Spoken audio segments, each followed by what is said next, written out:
Film की शुरुआत एक छोटे से घर में होती है जहां दो भाई रहते हैं। उनमें से एक का नाम पेड्रो है। अचानक उन्हें पास के जंगल से गोलियों की आवाज सुनाई देती है। दोनों भाई फैसला करते हैं कि जाकर देखेंगे आखिर माजरा क्या है, लेकिन उन्होंने सोचा कि रात के समय जंगल में जाना सुरक्षित नहीं होगा, इसीलिए सुबह तक इंतजार करने का निर्णय लेते हैं। जैसे ही सुबह होती है वे अपने कुत्ते को साथ लेकर जंगल की ओर निकल पड़ते हैं और वहां छानबीन शुरू कर देते हैं। थोड़ी देर खोजने के बाद उन्हें एक लाश मिलती है जो बहुत बुरी हालत में थी। लाश को बीच से काट दिया गया था। लाश को देखकर पेड्रो के भाई को इस जमीन के मालिक पर शक होता है, क्योंकि यह जमीन उसकी थी। उसे लगता है कि इस आदमी को जमीन के मालिक ने ही मारा होगा, लेकिन लाश की हालत देखकर यह साफ लग रहा था कि यह किसी इंसान का काम नहीं है। उसी वक्त उन्हें लाश के पास से एक सूटकेस मिलता है। जब वे सूटकेस को खोलकर देखते हैं तो उसमें अजीबोगरीब सामान और एक नक्शा मिलता है। नक्शे पर एक जगह निशान लगाया गया था। निशान को देखकर पेड्रो समझ जाता है कि यह तो पास ही रहने वाली एक औरत के घर का रास्ता दिखा रहा है। इसलिए दोनों भाई उस औरत के घर जाने के लिए निकल पड़ते हैं ताकि इस हादसे के बारे में और यह जान सकें कि मरा हुआ आदमी आखिर कौन था। औरत के घर पहुंचकर दोनों भाई पूछताछ करते हैं तो उन्हें पता चलता है कि मरा हुआ आदमी रसल नाम का एक क्लीनर था। वैसे तो लोग उसे प्रीस्ट कहते हैं, लेकिन इस फिल्म में उसे क्लीनर कहा गया है। उसका काम बुरी ताकतों जैसे शैतान या बुरी आत्माओं को भगाना था। औरत बताती है कि उसने रसल को इसलिए अपने घर बुलाया था ताकि वह उसके बेटे को खत्म कर सके, क्योंकि उसका बेटा लंबे समय से एक रटन बन चुका था। रटन मतलब ऐसा इंसान जिसका शरीर पूरी तरह सड़ चुका हो। दरअसल उसके बेटे को एक बुरी आत्मा या शैतानी ताकत ने अपने वश में कर लिया था। इस वजह से उसका शरीर बहुत मोटा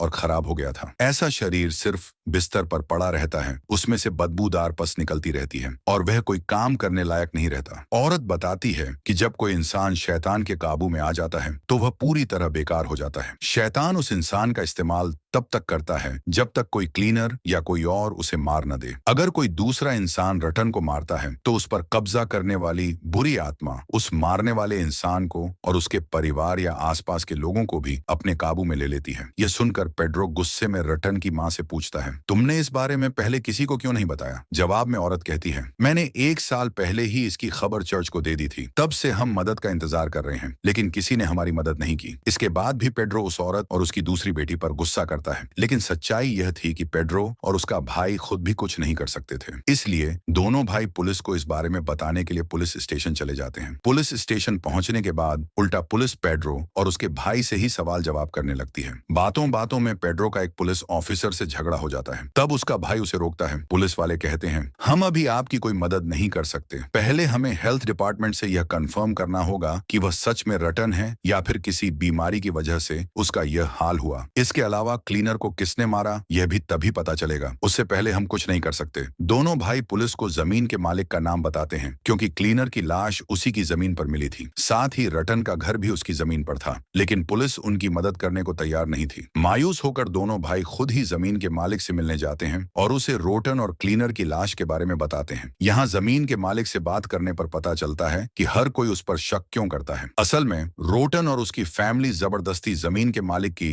जमीन पर रह रहे थे, जो बात उसे बिल्कुल पसंद नहीं थी। इसी वजह से लोगों को लगता है कि जमीन के मालिक ने ही क्लीनर को मारा ताकि वह रोटन के घर न पहुंच सके और रोटन इसी हालत में रहे। लेकिन सच्चाई यह थी कि इस सब के पीछे जमीन का मालिक नहीं बल्कि कोई और था। वह नहीं चाहता था कि क्लीनर रोटन के घर पहुंचे, इसलिए उसने क्लीनर को मार दिया। जमीन के मालिक को रोटन और उसकी फैमिली की बातों पर यकीन नहीं था। उसे लगता था कि यह सब एक साजिश है ताकि उससे उसकी जमीन छीन ली जाए। इससे गुस्से में आकर जमीन का मालिक रात को रोटन को मारने के लिए चला जाता है, लेकिन रोटन की माँ उसे ऐसा करने से रोकती है और उसे समझाने की कोशिश करती है, क्योंकि जमीन का मालिक क्लीनर नहीं बल्कि एक आम आदमी था। अगर उसने रोटन को मार दिया तो रोटन के अंदर की ईवल आत्मा जमीन के मालिक और रोटन की फैमिली को भी अपने कब्जे में ले लेती। इसके बाद वह उन्हें भी ऐसे ही तड़पाती जैसा वह रोटन के साथ कर रही थी। दरअसल रोटन के अंदर जो ईवल आत्मा थी वह लोगों के डर के साथ खेलती थी। वह उनके डर को उन्हीं के खिलाफ इस्तेमाल करके उन्हें अपने कंट्रोल में कर लेती थी। जब जमीन का मालिक रोटन को मारने गया तो रोटन के अंदर की ईवल आत्मा उसे मारने के लिए उकसाने लगी। वह उसे बहकाकर कहती है, मुझे मार दो ताकि मैं आजाद होकर तुम्हारी पत्नी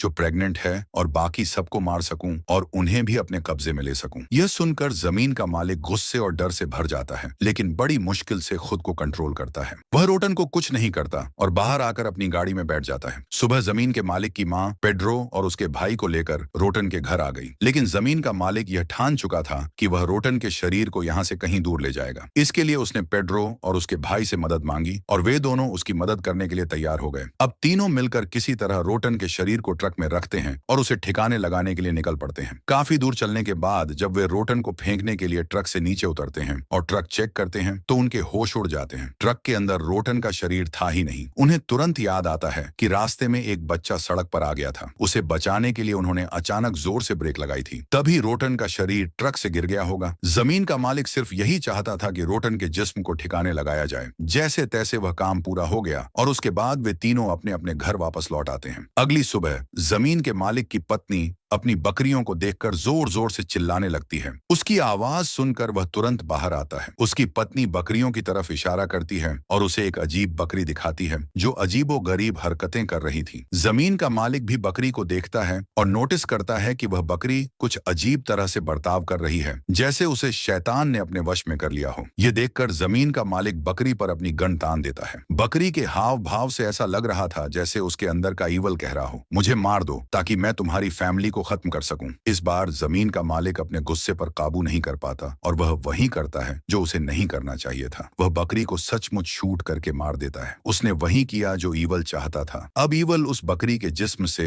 आजाद होकर दूसरे जिस्म में जा सकता था और वह सीधे जमीन के मालिक की पत्नी के शरीर में चला जाता है। अब शैतान से पोजेस्ड हो चुकी पत्नी जमीन के मालिक पर कुल्हाड़ी से हमला कर देती है, जिससे उसकी मौत हो जाती है। फिर उसने खुद पर भी कुल्हाड़ी मार ली और उसकी भी मौत हो जाती है। इसके बाद उसने अपने बच्चों को भी मार डाला। इस तरह से जमीन के मालिक की पूरी फैमिली की मौत हो जाती है। इससे हमें यह समझ में आता है कि ईवल शैतान की ताकत कितनी खतरनाक है, क्योंकि उसने पूरी तरह से एक इंसान के दिमाग को कंट्रोल कर लिया, जिसके कारण पूरी फैमिली का खात्मा हो गया। इस बीच पेड्रो और उसका भाई अभी तक रोटन के घर में ही थे। रात के समय रोटन का भाई वहां आकर कहता है, आप यहीं रुकिए, मुझे आपकी मदद चाहिए। वह उन्हें जमीन के मालिक और उसकी फैमिली के साथ हुई घटनाओं के बारे में बताता है। अब पेड्रो के भाई को शक होता है कि शायद रोटन के भाई को भी ईवल ने अपने कब्जे में ले लिया है, लेकिन पेड्रो बच्चे को शांत होकर स्टोर में जाकर सोने के लिए कहता है। जाने से पहले लड़का उनसे कहता है, बिजली की चीजों से दूर रहिएगा, यह आपके लिए अच्छा होगा। लड़के ने ऐसा क्यों कहा, इसका जवाब हमें आगे पता चलेगा। अब पेड्रो और उसके भाई को कहीं ना कहीं आने वाले खतरे का अंदाजा हो गया था, इसलिए उन्होंने सुबह होते ही इस जगह को छोड़ने का फैसला किया। पेड्रो अपने भाई से कहता है, हम अपना सारा सामान यहीं छोड़ देंगे ताकि हमारे साथ ईवल का कोई हिस्सा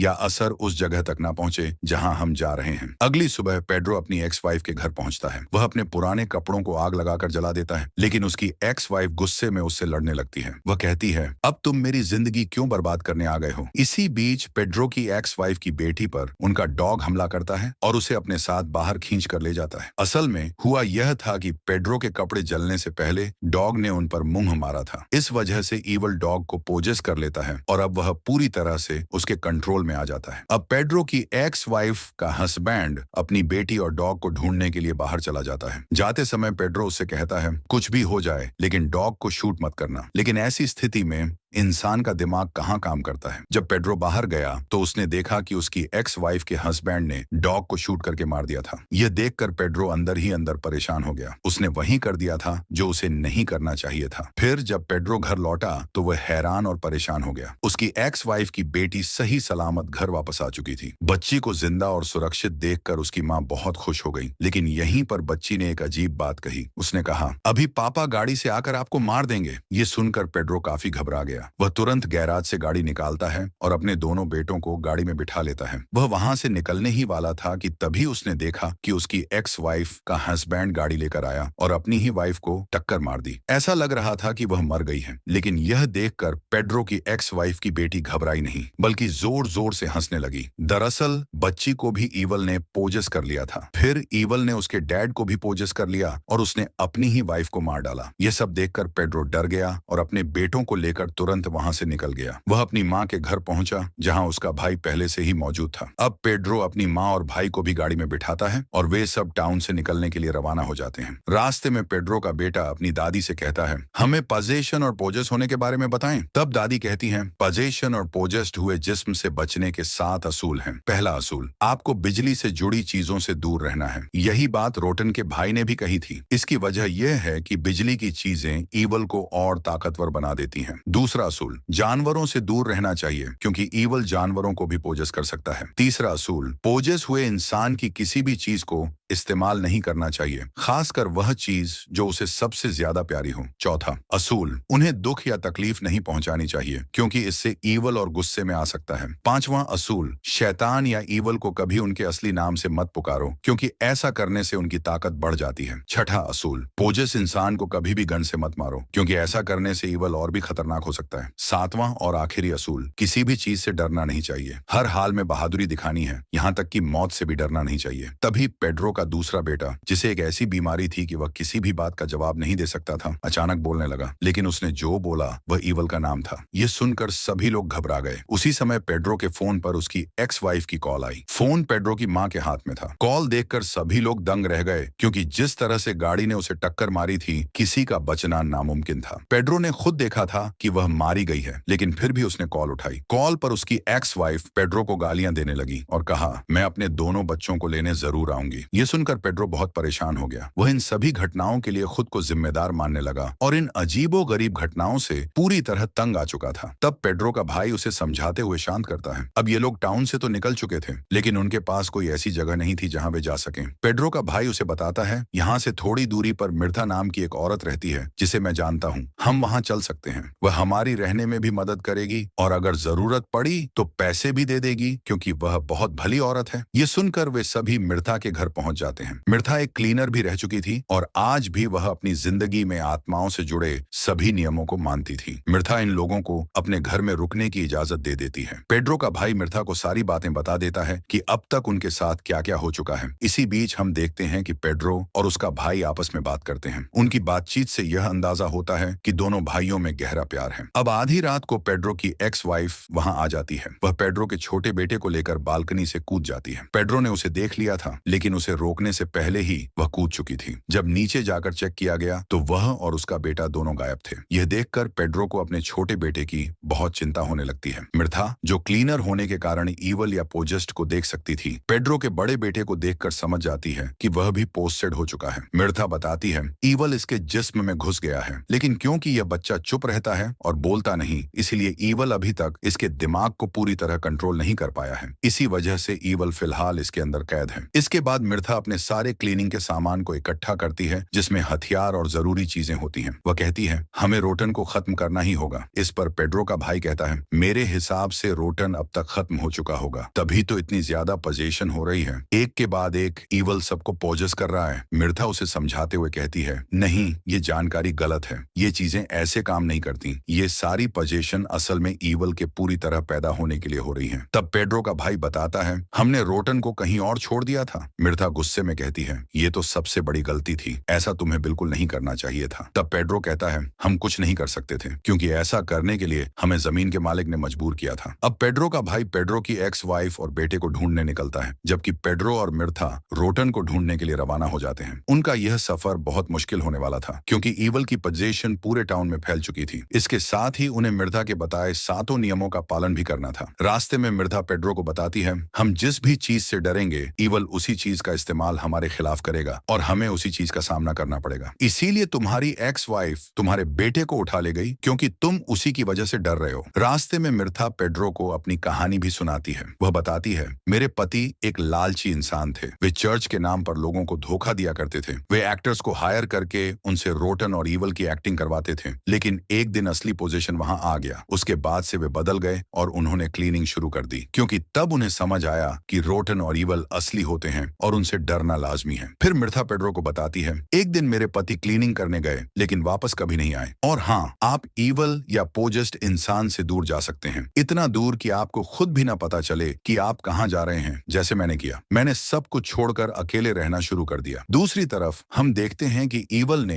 पेड्रो के बड़े बेटे को पूरी तरह पोजेस्ट कर लिया है और वह पेड्रो की मां से खाना मांग रहा था, जो काफी अजीब था। अब पेड्रो के भाई को भी पेड्रो की एक्स वाइफ सड़क पर मिलती है, जो पूरी तरह पोजेस्ट हो चुकी थी और वह अपने छोटे बेटे का सिर खा रही थी। यह देखकर पेड्रो का भाई गाड़ी चलाकर उसे टक्कर मार देता है, जिससे वह कुचली जाती है, लेकिन इसके चलते गाड़ी का एक्सीडेंट भी हो जाता है और पेड्रो के भाई को भी गंभीर चोटें आती हैं। पेड्रो और मिर्था रोटन को ढूंढते हुए एक स्कूल के पास पहुंचे, जहां उन्हें सभी बच्चे अजीब हालत में बैठे हुए मिले। इन्हें देखकर मिर्था पेड्रो को चुप रहने का इशारा करती है क्योंकि वह समझ चुकी थी कि इन बच्चों को भी ईवल ने पोजेस्ट कर लिया है। इस बीच हम स्कूल के चारों ओर अजीब सी परछाइयां भी देख सकते हैं। तभी एक बच्ची उनके पास पास आकर कहती है, रोटन को मेरे डैड उठाकर घर ले गए हैं। दरअसल ये सारे बच्चे पोजेस्ट होने की वजह से झूठ बोल रहे थे ताकि पेड्रो और मिर्था को गुमराह किया जा सके। पेड्रो और मिर्था को स्कूल के एक फ्लोर के नीचे कई लोगों की लाशें मिलती हैं जिनको इन बच्चों ने मारकर वहां छुपा दिया था और इन लाशों के नीचे रोटन छुपा हुआ था। अब मिर्था अपना क्लीनिंग का सामान वहां सेटअप करती है और पेड्रो से कहती है कि वह नीचे से रोटन को बाहर निकाले। जब पेड्रो उसे निकालने वाला था तो ईवल खुद को बचाने के लिए पेड्रो का दिमाग कंट्रोल करने लगता है। उन बच्चों ने चालाकी से पेड्रो को कमरे में बंद कर दिया था। जब पेड्रो बाहर झांक कर देखता है तो वह देखता है कि सभी बच्चे मिर्था को मार चुके हैं और उसकी लाश को घसीट कर ले जा रहे हैं। ये देखकर पेड्रो को गुस्सा आ जाता है। वह दरवाजा तोड़कर बाहर आता है और रोटन को मार डालता है। ये करने के बाद उसे लगता है कि उसने हर चीज का खात्मा कर दिया है, लेकिन ये ईवल का खात्मा नहीं था, बल्कि यह तो ईवल की शुरुआत थी, क्योंकि यही ईवल और रोटन चाहते थे ताकि यह जिस्म खत्म होने के बाद ईवल आजाद हो सके। अब उसका काम पूरा हो चुका था और ईवल पूरी तरह से अपने रूप में पैदा होकर पेड्रो के सिर पर हाथ फेरता है, क्योंकि इसी ने ईवल को पैदा होने में मदद की थी। और अब ईवल बाहर की दुनिया में तबाही मचाने के लिए चला जाता है, जहां वह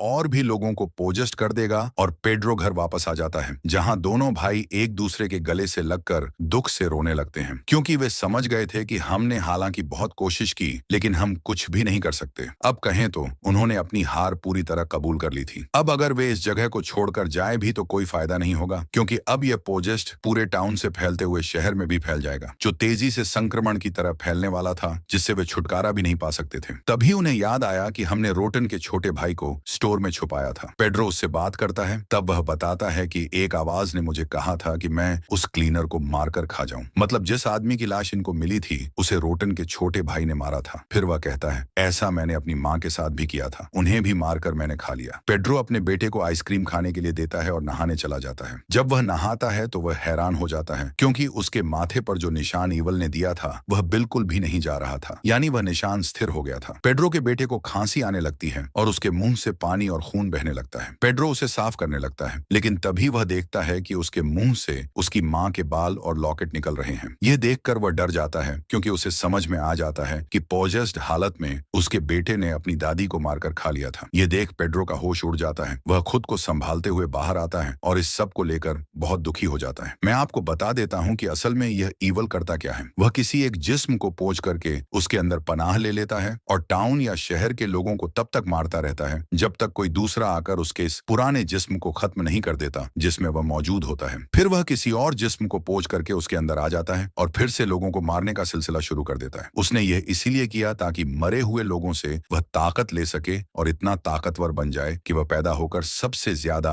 पावरफुल बन जाए। और वह चीज हो भी गई जब वह सही मायनों में पावरफुल हो गया। फिर पेड्रो के हाथों उसने खुद को मरवा दिया और पैदा हो गया। दुनिया को तबाह करने के रास्ते पर चल पड़ा, जहां अब बस उसका ही राज और कब्जा होगा। और इसी भयानक एंडिंग के साथ ही इस फिल्म की कहानी भी यहीं पर खत्म हो जाती है।